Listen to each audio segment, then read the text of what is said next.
നമസ്കാരം. എല്ലാവർക്കും ഈ ചാനലിലേക്ക് ഹൃദ്യമായ സ്വാഗതം. രാശിചക്രത്തിലെ 9ാമത്തെ രാശിയായ പുരുഷ രാശിയായ ധനുരാശിയിൽ ഉൾപ്പെടുന്ന മൂലം നക്ഷത്രക്കാരുടെ ഏകദേശ സ്വഭാവങ്ങളെക്കുറിച്ചാണ് ഇന്ന് പറയുവാൻ ഉദ്ദേശിക്കുന്നത്. വ്യാഴത്തിൻ്റെ സ്വക്ഷേത്രവും മൂലത്രികോണ ക്ഷേത്രവുമാണ് ധനു. മൂലം നക്ഷത്രക്കാരുടെ ജനനം കേതുർദശയിലാണ്. ദശാനാഥനായ കേതുവിൻ്റെയും രാശ്യാധിപനായ വ്യാഴത്തിൻ്റെയും സ്വാധീനം ഇവരിൽ പ്രകടമായിരിക്കും. അസുരഗണത്തിൽപ്പെട്ട ഈ നക്ഷത്രക്കാർ വളരെ ശാന്തശീലരും ആരോടും സൗമ്യമായി പെരുമാറുന്നവരും ആയിരിക്കും. എന്നിരുന്നാലും കോപമുണ്ടായാൽ വളരെ ക്രൂരമായി പെരുമാറുന്നതാണ്. മൂലം നക്ഷത്രക്കാരിലേറെയും സുഖലോലുപരായി ജീവിക്കുവാൻ ഇഷ്ടപ്പെടുന്നവരാണ്.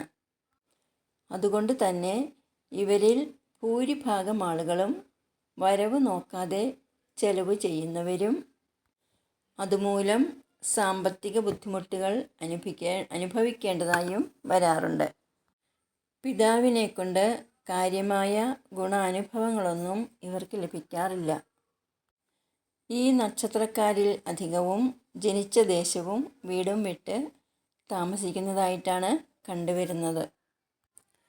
അന്യദേശത്തുള്ള താമസം ഇവർക്ക് ഗുണാനുഭവങ്ങൾ നൽകുന്നതാണ്.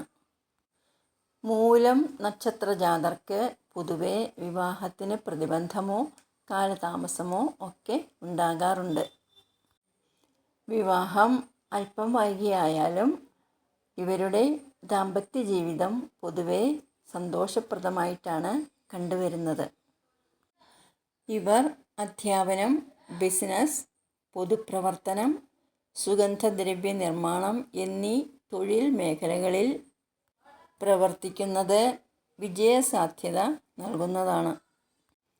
ഇവർക്ക് ഉത്രാടം, അവിട്ടം, പൂരുരുട്ടാതി, പൂയം, അത്തം തുടങ്ങിയ നാളുകാരുമായുള്ള യാതൊരുവിധ പ്രവർത്തനങ്ങളും ശുഭത്തെ പ്രദാനം ചെയ്യുന്നതല്ല. കുളം, കിണർ മുതലായ ജലാശയ നിർമ്മാണത്തിനും കൃഷി ആരംഭിക്കുന്നതിനും ഈ നാള് സ്വീകരിക്കാവുന്നതാണ്. ഇവരുടെ ജനനം കേതുർദശയിലാണെന്ന് നേരത്തെ സൂചിപ്പിച്ചിരുന്നു. കേതുർദശ 7 വർഷമാണ്.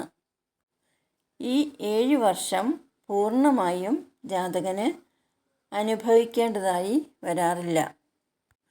ഇത് കൃത്യമായി മനസ്സിലാക്കുന്നത് ജന്മശിഷ്ടദശ കണക്കാക്കുന്നതിലൂടെയാണ്.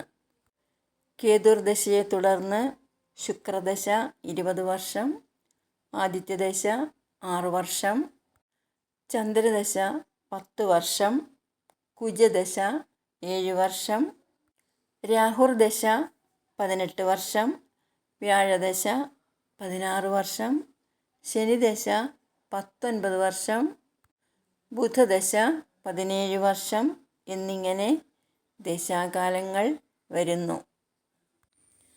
ഗ്രഹനിലയിലെ ഓരോ ഗ്രഹത്തിൻ്റെയും സ്ഥാനം, ബലം, ദൃഷ്ടി ഇവയ്ക്കനുസരിച്ച് ഫലങ്ങൾക്കും വ്യത്യാസം സംഭവിക്കുന്നതാണ്.